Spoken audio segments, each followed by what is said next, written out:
Em verdes pastos me faz repousar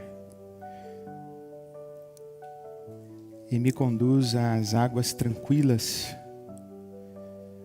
e refrigera minha alma. Guia-me pelas veredas da justiça, por amor do seu nome. Ainda que eu andasse pelo vale da sombra da morte,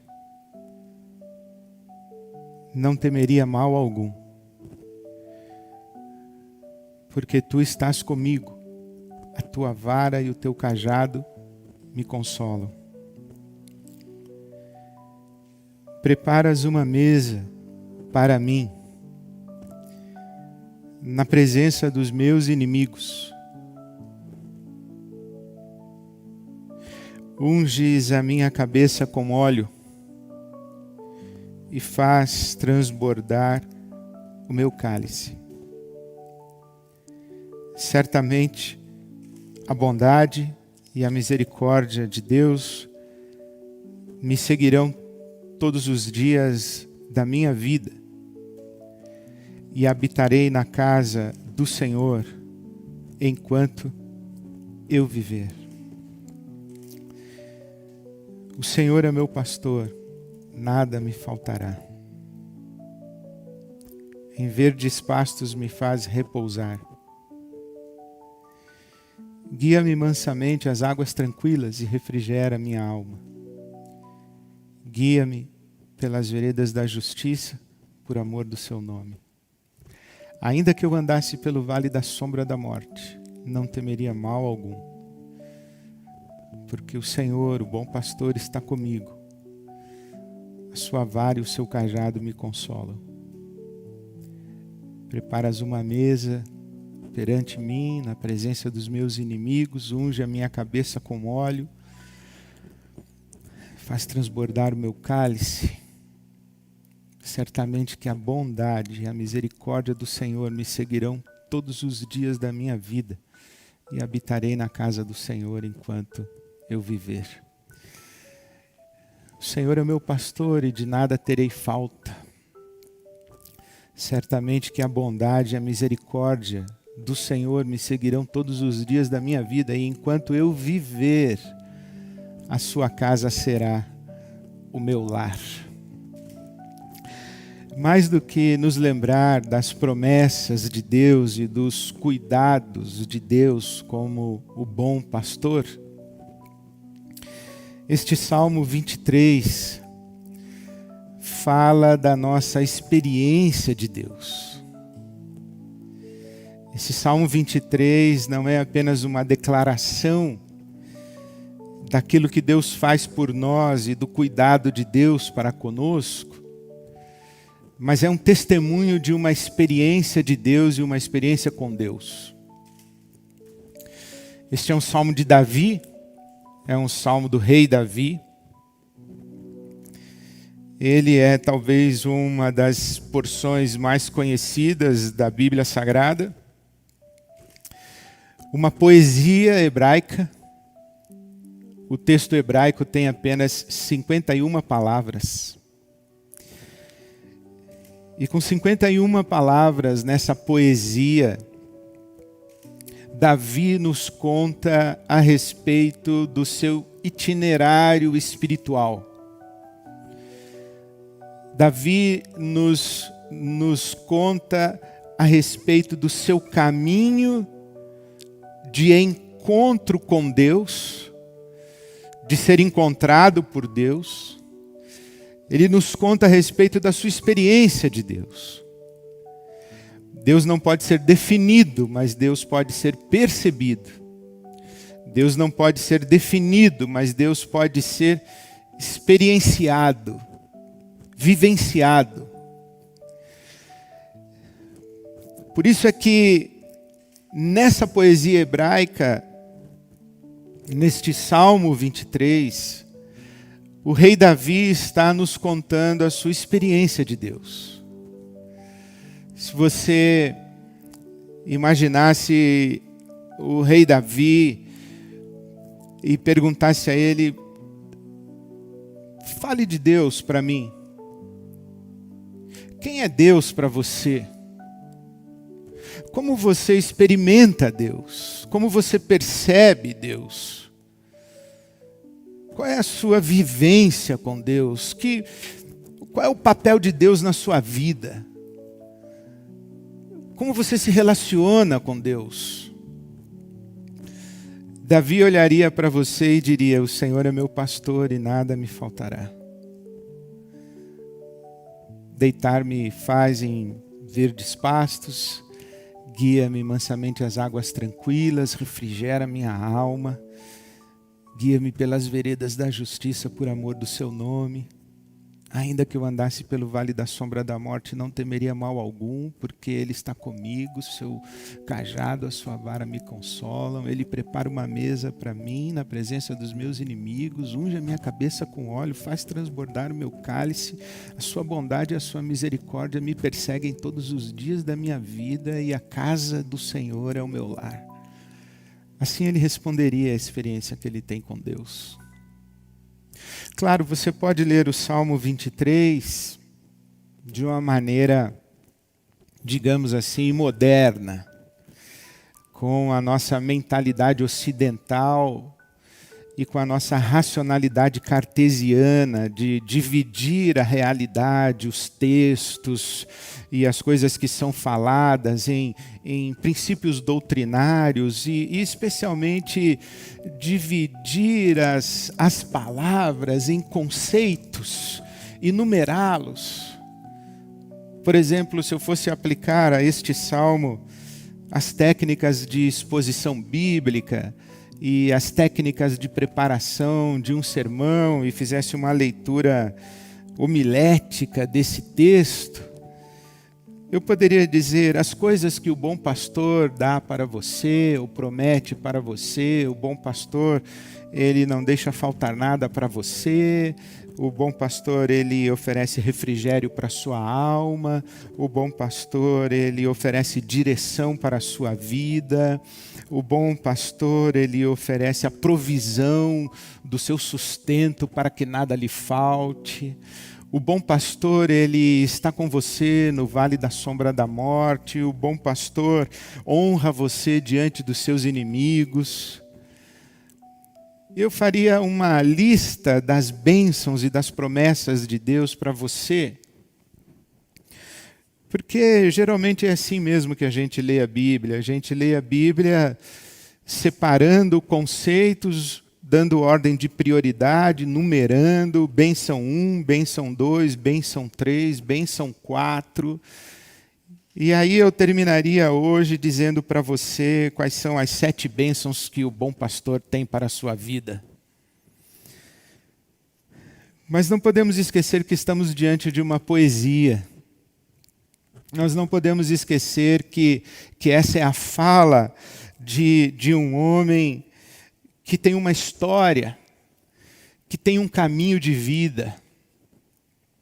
E não podemos esquecer que ele está respondendo para nós a maneira como percebe, experimenta Deus. E quando a gente lê este salmo do bom pastor com estes olhos, e a gente conhece um pouco a história do rei Davi, de como foi que ele chegou aqui, e que resposta está nas entrelinhas dessa poesia. Se a gente lê o salmo dessa maneira, talvez a gente chegue num outro lugar, que não é este lugar tão simples e simplório de um Deus que faz promessas para você, e 7 promessas, e que promete para você 7 bênçãos. Porque a vida não é assim, né? Então, quando você lê essa poesia, você vê, pelo menos aqui, que há 3 ambientes. Há pelo menos 3 ambientes. Há o ambiente do campo e a imagem do pastor com as suas ovelhas. Há um outro ambiente que ele descreve como o vale da sombra da morte. E há um outro ambiente que é a casa do Senhor, onde há um banquete. São 3 ambientes completamente diferentes. Há imagens. A imagem do pastor, a imagem do anfitrião, a imagem desse pastor que acompanha a sua ovelha no perigo, mas a imagem do anfitrião que oferece uma festa. A própria imagem da ovelha. E quando a gente olha isso, o que Davi está dizendo aqui? Se a gente buscar compreender o que ele está falando aqui, e se a gente fizer uma ligação com a sua história e a sua trajetória, veja se não faz sentido para você o Davi descrevendo a maneira como em sua vida e em sua trajetória ele foi tomando conhecimento de Deus, ele foi percebendo Deus e ele foi experimentando Deus. E como é que ele sai de uma fé simplória, de uma fé singela, para a estatura de fé que consegue lidar com a complexidade a respeito de si, a respeito da vida e a respeito do próprio Deus. Veja que, num primeiro momento, ele está num ambiente paradisíaco. Ele está em pastos verdejantes, pastos verdes, ele está à beira de águas calmas, ele está num oásis. O pastor, ele saía pelo deserto com o seu rebanho em busca de pastagens verdejantes. Não era fácil encontrar pastagens verdejantes, pastos verdes. E não era fácil encontrar água fresca para os seus rebanhos. Então o pastor precisava encontrar no deserto os caminhos certos, as veredas da justiça, os caminhos corretos para chegar nos lugares adequados, para conduzir o seu rebanho, para dar ao seu rebanho o alimento, dar ao seu rebanho a água, dar ao seu rebanho o alívio, dar ao seu rebanho proteção, provisão, dar ao seu rebanho segurança, fazer com que o seu rebanho esteja pleno, farto, satisfeito, ser o caminho do pastor. E esta é a primeira descrição que Davi vai fazer a respeito da sua experiência de Deus. Ele diz assim: olha, Deus é aquele que faz da minha vida um paraíso. Deus é aquele que me coloca num oásis. Deus é aquele que não me deixa faltar nada. Deus é aquele que me deixa plenamente satisfeito, farto. No primeiro momento, Davi está falando de um Deus que o coloca num mundo cor-de-rosa, de um Deus que o coloca praticamente numa bolha de segurança plena, de fartura, não apenas de provisão para o seu corpo, que é o pasto verde, que é a água fresca, mas também de provisão e plenitude para a sua própria alma. Ele refrigera a minha alma. Eu me lembro de ter lido uma vez que as ovelhas, quando ficavam encharcadas de lama, aquela lama se condensava no seu pelo, né, na sua lã, e oprimia a ovelha e ela perdia o ar, porque aquela lama seca funcionava como que uma armadura a pressionar a ovelha, e o pastor que levava essa ovelha com a lama empedrada no seu pelo para as águas cristalinas, não era apenas uma questão de dar água para beber, mas de tirar a lama e fazer a ovelha respirar de novo, trazer refrigério para a sua alma, essa é a ideia, o alívio. Então, o Davi está dizendo assim: olha, Deus, num primeiro momento da minha vida, eu me lembro o tempo em que eu era menino e cuidava dos rebanhos do meu pai. Eu fazia isso pelas minhas ovelhas, eu cuidava das minhas ovelhas, eu protegia as minhas ovelhas, eu tinha os caminhos certos pelo deserto, eu sabia para onde levá-las, eu conhecia os oásis, eu sabia as estações próprias, eu sabia para onde encaminhar as minhas ovelhas. Eu fiz isso durante boa parte da minha vida, cuidando dos rebanhos do meu pai. Eu, como menino, Fiz isso pelas minhas ovelhas e é isso que Deus faz por mim. Eu experimentei isso daí. Só que o Davi, a certa altura do Salmo, ele faz uma mudança brusca. Ele faz uma mudança muito brusca. Ele diz, ainda que eu andasse pelo vale da sombra da morte. E aqui eu fico pensando, que vale da sombra da morte é esse? Será que Davi está falando daquele dia em que um leão atacou as suas ovelhas e ele com a sua funda conseguiu matar o leão e proteger as suas ovelhas? Isto é, quando o perigo esteve à sua volta, ou quando um urso atacou, ele diz, eu matei um urso e um leão com a sua funda. Mas aí eu penso que não, que Davi está falando de um outro momento da sua vida. Ele disse, olha, eu era um menino e o meu mundo estava em ordem. Eu sabia o que eu tinha que fazer pela manhã. Eu acordava, levava os rebanhos do meu pai, eu conhecia por onde andar pelo deserto, eu chegava num oásis, estava tudo tranquilo. Minha vida era pacífica, minha vida era de boas, eu estava com o meu mundo em ordem, e Deus era isso para mim. Deus era aquele que mantinha meu mundo em ordem, só que chegou um dia em que eu me vi diante de um gigante. E nesse dia eu acabei matando o gigante. O exército de Israel estava em guerra, eu matei o gigante. E sabe o que aconteceu comigo? Eu volto para Jerusalém, eu não volto para minha casa, eu volto para Jerusalém, entro em Jerusalém no carro do rei. O rei era Saul, e o povo que fez louvores a Saul, quando me viu andando ao lado de Saul e no carro do rei, o povo exaltou o meu nome, gritou. E eu falei, uau, o que está acontecendo aqui? E eu virei uma celebridade em Jerusalém, e eu fui morar no palácio, eu fui viver com o rei.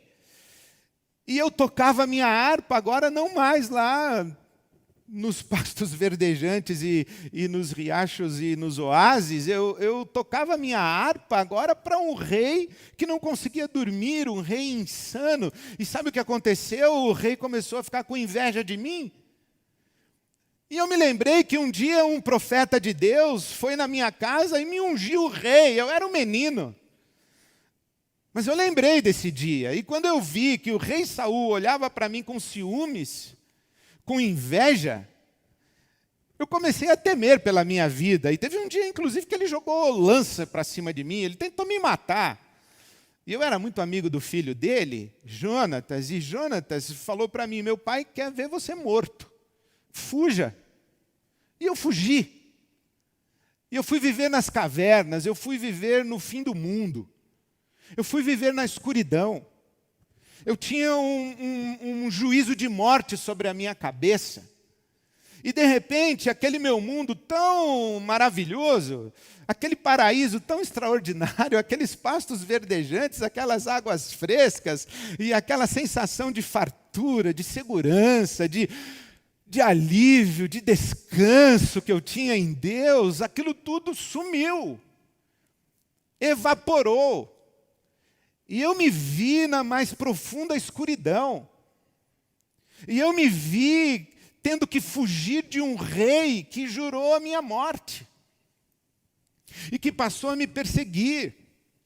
E de repente a caverna onde eu estava começou a se encher de gente muito esquisita, muito estranha. Pessoas endividadas, pessoas desequilibradas, pessoas fugitivas também. Eu fui cercado de gente que eu nunca imaginei que me cercaria na vida. E começaram a dizer que eu tinha um bando de rebeldes, e por onde eu passava, as pessoas tinham medo de nós. E todas elas sabiam que o rei queria me matar. E eu acordava manhã, tarde, noite, e o meu dia era com a sensação de que a morte ia me colher a qualquer momento. E ali eu tive que arrumar bem os meus olhos, fazer a sintonia fina da minha percepção, e eu comecei a enxergar Deus de um outro jeito. Primeiro ele desapareceu da minha vista, eu não o vi mais. Eu não estava entendendo nada. Eu era um pastor no campo, de repente eu sou ungido rei, de repente eu sou uma celebridade em Jerusalém, agora eu sou um fugitivo com uma sentença de morte. A minha vida virou de ponta cabeça e Deus desapareceu também. E eu vivi ali naquele vale da sombra da morte. Olha, o vale da sombra da morte é um dos piores lugares para a gente viver. O vale da sombra da morte é um dos piores lugares para a gente viver, porque a morte está à espreita, a morte está nos circundando, a morte está nos olhando pela fresta da porta. A morte está ali na virada da esquina. Conviver com a sensação de que a gente pode morrer a qualquer momento. Essa pessoa que recebeu a boa notícia a respeito do seu tratamento de câncer, mas que o médico diz assim, daqui a 6 meses a senhora volta. Essa pessoa vive no vale da sombra da morte. Essa mulher cuja mãe faleceu com câncer de mama e que precisa periodicamente fazer o exame também, essa mulher vive no vale da sombra da morte. Esse menino negro, pobre, numa periferia de um centro urbano, ou numa comunidade no Rio de Janeiro, esse menino, ele vive no vale da sombra da morte. O pai dele, a mãe dele, vive no vale da sombra da morte. A morte ronda. Esse homossexual de mão dada com um namorado na rua, essa mulher, essa menina lésbica na escola, vive no vale da sombra da morte. A morte espreita. Esse policial que sai de casa de manhã para cumprir o seu dia de serviço, ele vive no vale da sombra da morte. A família dele também, porque não sabe se seu papai vai voltar, se o seu marido vai voltar, se a sua esposa vai voltar. Esses profissionais de saúde, os médicos, as médicas, as enfermeiras, os atendentes dos hospitais, os auxiliares, que convivem com um vírus que circula aos corredores dos hospitais e das clínicas, das unidades de terapia intensiva, que chegam em casa pela porta dos fundos e tiram as suas roupas e se higienizam por completo para poder entrar e ter contato com a família. Isso quando voltam para casa, porque há muitos profissionais de saúde que estão longe de casa, que estão ausentes de suas famílias há meses, porque estão enfrentando esse coronavírus e cuidando de pessoas e cumprindo a sua vocação profissional como um sacerdócio. Estas pessoas vivem no vale da sombra da morte, porque a morte está à espreita, está sobre elas. Quando nós saímos pelas ruas com máscaras, quando nós ficamos limpando as mãos toda hora com álcool em gel, quando nós temos receio de ir a um supermercado, nós estamos vivendo o vale da sombra da morte. Esse é um lugar terrível para se viver. E esse é um lugar onde a gente fala assim, onde está aquele oásis? Onde está aquele pasto verdejante? Por que eu acordo à noite com taquicardia? Por que eu não consigo dormir à noite? Por que escureceu desse jeito na minha vida? Esse é o vale da sombra da morte. Onde está aquele Deus que me conduz às águas frescas? Agora eu estou no vale da sombra da morte. E sabe que há pessoas que entram no vale da sombra da morte, não só porque a morte as espreita, isto é, a possibilidade de que venham a morrer, ela ganha uma densidade, essa consciência de que a morte está por perto ganha uma densidade, que foi o que acredito aconteceu com Adão e Eva. A Bíblia Sagrada diz que eles estavam nus e não tinham vergonha, eles não tinham constrangimento com a sua nudez, mas depois de comerem do fruto do conhecimento do bem e do mal, eles se escondem, eles ficam atemorizados.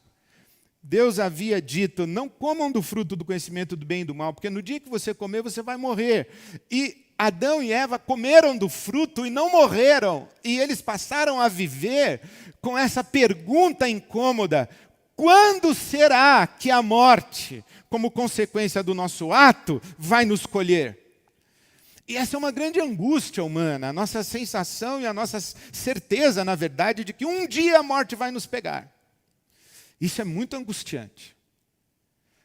Agora, algumas pessoas não vivem apenas com essa angústia existencial a respeito da morte, não vivem apenas com a iminência da morte ou com a possibilidade da morte, que para algumas pessoas esta probabilidade é maior do que para outras.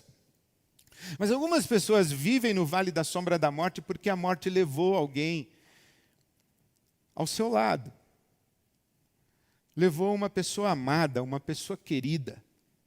E essas pessoas, se estão no vale da sombra da morte, elas estão lá já há 10 anos, 15 anos, 20 anos. Essa mulher cujo marido foi colhido, e ela é uma viúva. Este homem cuja esposa se foi, é um viúvo. Aliás, um parêntese, eu conheço muitas mulheres viúvas, e conheço muito poucos homens viúvos que não se casaram novamente. Eu conheço muitas mulheres viúvas que não se casaram novamente. Mas eu não sei nem se eu conheço algum viúvo que não casou de novo. Mas essa mulher que o marido se foi, e ela está viúva, e está ali no vale da sombra da morte. Ficou ali. Esse pai, essa mãe que perdeu um filho, talvez não exista dor maior do que um pai, uma mãe perder um filho, uma filha. Mas há pessoas que perderam alguém e que a morte levou, e quando a morte levou alguém amado, amada, estendeu a sua sombra, e essas pessoas ficaram ali no vale da sombra da morte. Elas acham que se elas saírem do vale da sombra da morte, elas vão trair a memória de quem se foi. Elas têm medo de perder esta pessoa que se foi da sua memória afetiva e emocional, e elas acham que a única forma de manter essa pessoa que se foi e a memória dessa pessoa que se foi viva dentro delas é através da dor e do sofrimento e do luto. Portanto, elas se recusam a sair do luto, porque elas acham que o luto é a única conexão possível com a pessoa amada que se foi.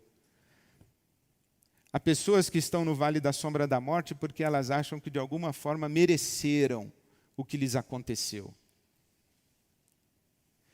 Mas sabe, o vale da sombra da morte tem uma coisa muito interessante. Eu devo muito das minhas meditações ao rabino Harold Kushner, e ele diz que, deste versículo 4,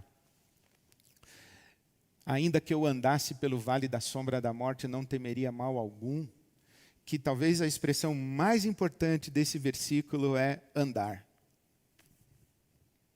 passar, atravessar.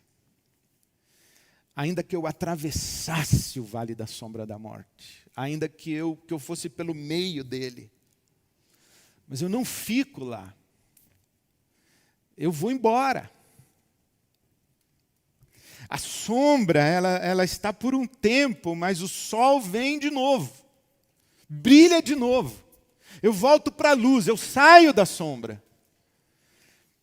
E aí o Davi vai dizer assim: eu passei por isso. Eu estive vivendo sob a sombra da morte, mas teve um dia em que Deus me levou e me conduziu para fora desse vale e me recebeu na casa dele. E quando eu cheguei lá, tinha um banquete para mim, tinha uma festa. E sabe o que ele fez? Ele ungiu a minha cabeça com óleo, na presença, inclusive, dos meus inimigos, dos meus adversários, porque Davi era perseguido, Davi tinha um monte de gente atrás dele, amando do rei Saul, que queria a cabeça dele.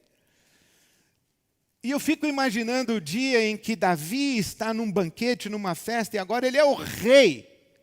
Davi é o rei. E ele legitimamente tem na sua cabeça uma coroa. Agora ele não é mais um fugitivo nas cavernas. Agora ele é alguém que tem na cabeça uma coroa, ele está no trono, ele tá no palácio, ele tem acesso ao templo, à presença de Deus, à casa de Deus, e ele é honrado por Deus. Ele diz: o meu cálice transborda, que é uma expressão de abundância. Eu não estou mais na caverna, eu não estou mais escondido, eu não estou mais na sombra da morte, agora eu sou o rei. E é claro que ele não está falando como o nosso coração mesquinho talvez dissesse, que é: vocês que me perseguiram, vocês que me odiaram, vocês que quiseram o meu mal, agora Deus me honrou e vocês agora têm que me engolir. Não, não é isso, isso é muito mesquinho. O que Davi está dizendo é que o vale da sombra da morte passou. Ele não ficou lá.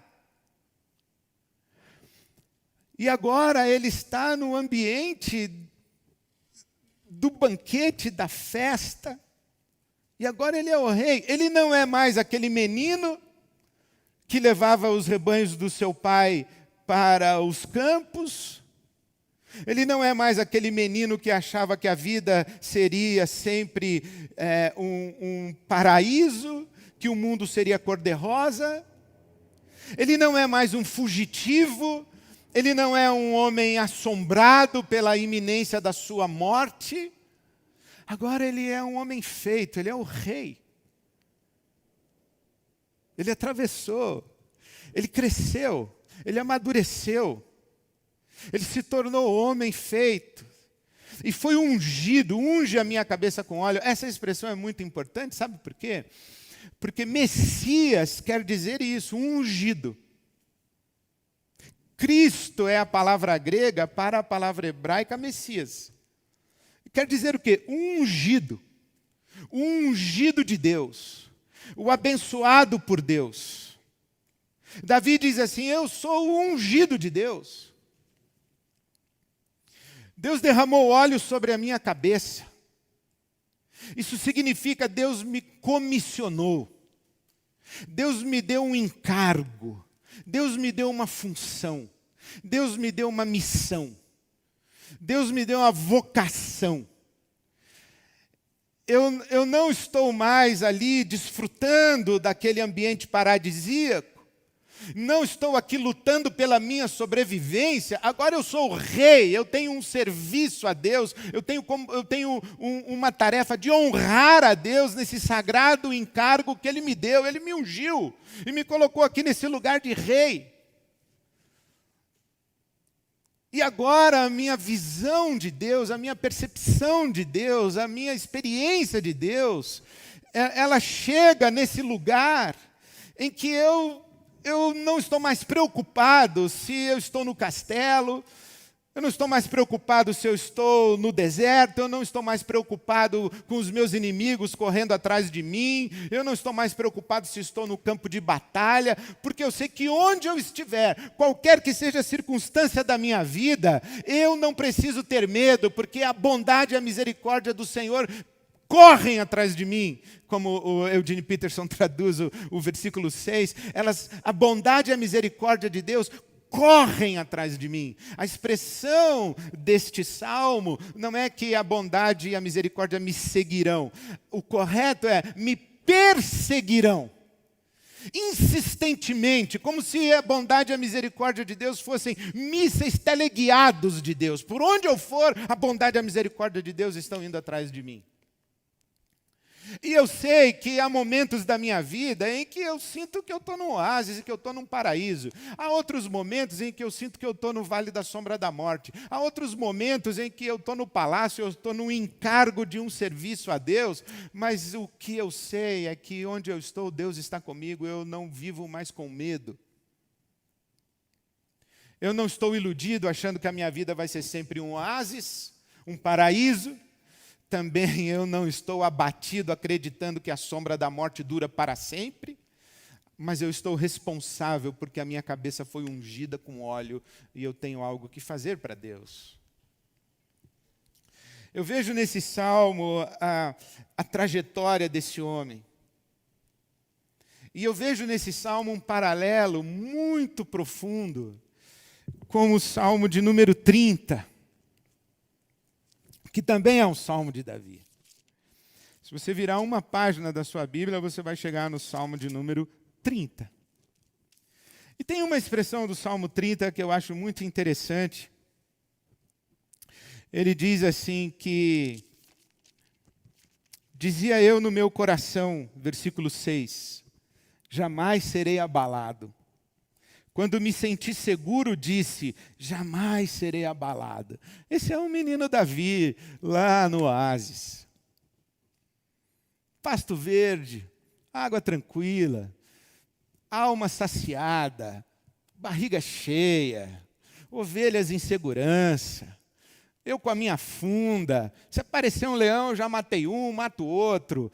Eu me sinto poderoso, eu me sinto imbatível, eu me sinto inabalável. Mas a vida não é sempre assim, a vida não é assim para todo mundo. E aí o Salmo diz, o versículo 30, que eu estava enganado, né? O Salmo 30, o versículo 5, ele diz assim, eu estava enganado, eu achava que eu jamais seria abalado, mas eu me vi numa noite de choro. A tragédia bateu na minha porta, o sofrimento bateu na minha casa, eu me vi atirado contra a minha vontade no meio da escuridão mais profunda, a sombra da morte me cobriu. E eu me vi chorando à noite. E de dia e de noite as minhas lágrimas eram o meu alimento. Mas aí o Salmo 30 diz, mas eu sei que pode durar o choro uma noite, mas a alegria vem pela manhã. E eu clamei a Deus. E eu sei que a alegria vem pela manhã. Pode durar o choro, o decorrer de uma noite, mas a alegria vem pela manhã. A sombra da morte pode nos cobrir, mas a gente continua caminhando, porque do outro lado desse vale tem um sol brilhante, tem um dia novo para a gente. Isso, para mim, tem um paralelo muito grande com Jesus. Jesus que tem os seus adversários, os seus inimigos, aqueles que o agridem, aqueles que cospem no seu rosto, aqueles que colocam sobre ele uma coroa de espinhos, aqueles que o crucificam, aqueles que o traem, aqueles que o rejeitam, aqueles que o prendem na cruz. E Jesus passou pelo vale da sombra da morte. Ali no Getsêmani, a sombra da morte. A Bíblia Sagrada diz que Jesus se angustiou até a morte, transpirou sangue. Vale da sombra da morte. Encarou a morte. Mas Deus o exaltou e deu a ele um nome acima de todo nome, para que todo joelho se dobre e toda língua confesse que Jesus Cristo é o Senhor, para a glória de Deus o Pai. Deus preparou para Jesus uma mesa, na presença de todos os seus algozes, e o fez triunfar sobre a morte. E Jesus prometeu que um dia estaria à mesa conosco, nós estaríamos lá, no reino consumado de Deus, o nosso Pai, com Jesus à mesa. Sabe como eu leio o Salmo? Eu leio o Salmo como esse caminho para uma experiência com Deus madura. Uma experiência com Deus que sabe desfrutar quando é oásis, quando tem água fresca, quando tem pastos verdejantes. A gente celebra, a gente desfruta, a gente agradece a Deus constrangido, a casa aquecida num dia de frio, a mesa farta, a família reunida, todo mundo com saúde. E Deus está conosco à mesa, porque o nosso cálice está transbordando. Mas essa fé que não se abala quando a sombra da morte cobre a casa, cobre a vida. A gente não cobra de Deus. Por que o Senhor me tirou do oásis? Por que o Senhor não me coloca no paraíso de novo? Porque não é assim, a vida não é assim. O papel de Deus não é nos poupar, nem da morte e nem da sombra da morte. O papel de Deus é estar conosco no vale da sombra da morte, para a gente não ficar lá. Deus está conosco no vale da sombra da morte para nos ajudar a encontrar o caminho de saída do vale da sombra da morte. Deus está conosco no vale da sombra da morte para nos fortalecer, para continuarmos caminhando, para não desistirmos, para não nos largarmos, não nos abandonarmos. Deus está conosco e Jesus, aquele que venceu a morte, está conosco. O autor da carta aos Hebreus diz isso, que Jesus venceu a morte para libertar todos aqueles que viviam com medo da morte. Hebreus 2,14, lê depois na sua Bíblia. Libertar todos aqueles que viviam com medo da morte. Então Deus está conosco, nos dando coragem existencial. Fé como coragem existencial, viver sem medo da morte, sem medo da sombra da morte, sem medo daquilo que habita a escuridão.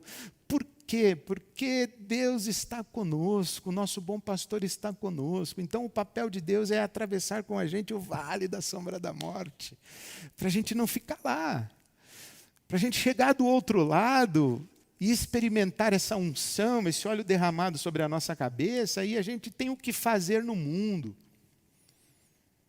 A gente tem um papel a cumprir no mundo. A gente tem uma vocação a realizar, a gente tem uma missão a honrar, porque Jesus nos deu isso. A gente não pode ficar ali no oásis, como se não houvesse um mundo a ser cuidado. E a gente não pode se deixar abater no vale da sombra da morte, porque tem um óleo sobre a nossa cabeça. O Espírito do Senhor está sobre nós e nos ungiu para anunciarmos boas novas aos pobres, pôr em liberdade os cativos, tirar da prisão os oprimidos, devolver a vista aos cegos.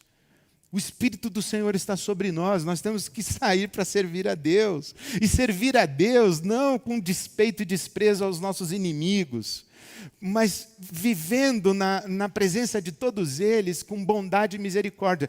Quando é que a gente sabe que a bondade e a misericórdia de Deus nos alcançou? É quando a gente trata os outros com bondade e misericórdia. Essa é a nossa presença no mundo.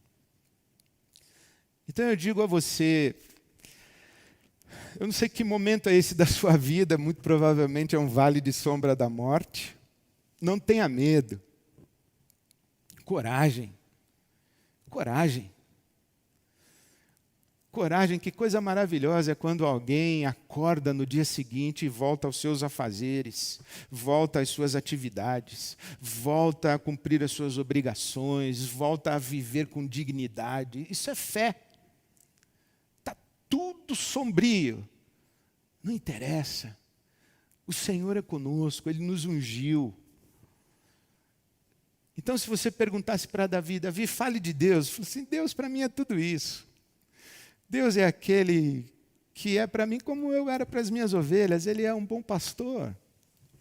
Mas também Deus é aquele que me leva para fora do vale da sombra da morte. Deus é aquele que me ungiu para uma tarefa. E Deus é aquele que quer que eu viva no mundo descansado na sua misericórdia e na sua bondade, porque eu vou viver assim, sem medo. Sem medo, meu irmão, minha irmã. Isso é fé adulta. Isso é fé madura. Viver sem medo. Viver sem medo porque Deus é conosco. Porque Deus está conosco. Talvez a expressão mais importante deste salmo todo é: Tu estás comigo. Nada me falta porque Tu estás comigo. Eu tenho provisão porque Tu estás comigo. Eu tenho refrigério para a alma porque Tu estás comigo. Eu estou livre do medo da morte e da sombra da morte porque Tu estás comigo. Eu estou desfrutando de um banquete porque tu estás comigo. Eu estou vivendo debaixo de misericórdia e de bondade porque tu estás comigo. E eu estou agindo no mundo com misericórdia e bondade porque tu estás comigo. Então, meu irmão, minha irmã, Deus é conosco. O Senhor é contigo. Onde você estiver, em que circunstância, em que situação você estiver, o Senhor é contigo. Viva sem medo. Deixe o óleo escorrer sobre a sua cabeça e inundar você, encher você, e sirva. Viva com bondade e misericórdia, porque o Senhor é contigo. O Senhor, Jesus, é o seu bom pastor. O Senhor é contigo. E eu me despeço de você hoje, abençoando a sua vida assim. E cantando junto com você e junto com o nosso coral, lembrando da nossa celebração de Natal e levantando um louvor a Deus, dizendo: Senhor, nós estamos aqui para te engrandecer e para te louvar, para te glorificar, porque o Senhor é Deus Emanuel. Emanuel, Emanuel, Deus é conosco, Deus conosco. O nosso bom pastor está conosco. Vamos sair desse vale. Vamos continuar caminhando. Tem sol amanhã. O choro pode durar uma noite, mas a alegria vem pela manhã. Há óleo sobre a sua cabeça. O Senhor é contigo. Levante-se, caminhe. Vá servir em nome de Jesus para a glória de Deus. Porque o Senhor, o nosso bom pastor Jesus, é conosco. O Senhor, o nosso bom pastor Jesus, é contigo. É contigo. Glória a Deus. Obrigado, Senhor, pela tua doce presença. Obrigado, Senhor, pela tua doce companhia. Obrigado, Senhor, pela tua doce presença. Obrigado, Senhor, pela tua doce companhia. A Jesus toda a honra, toda a glória, todo o louvor. Amém.